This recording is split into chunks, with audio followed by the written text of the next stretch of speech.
নমস্কার বন্ধুরা, রিঙ্কুর রান্নাঘরে আজকের আমার রেসিপি হলো পাঙাশ ট্যাংরার কারি।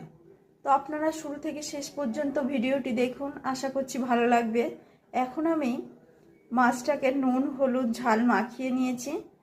প্রথমে আমি ভেজে নেব। মাছ আমার ভাজা হয়ে গিয়েছে, এখন আমি মাছটা তুলে নেব। মাছ ভাজা তো হয়ে গেল, এখন আমি দিয়ে দেব গোটা গরম মশলা আর দুটো শুকনো লঙ্কা ফোড়ন, দিয়ে দেব পেঁয়াজ।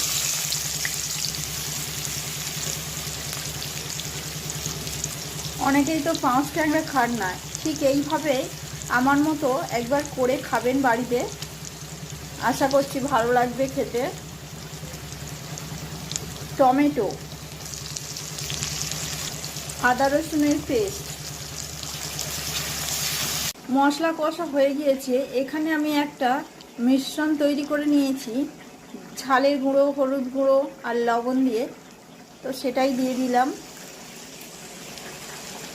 ধনের গুঁড়ো 1 চামচ আমি, মশলা থেকে তেল ছেড়ে দিয়েছে, দিয়ে দেবো এখন জল।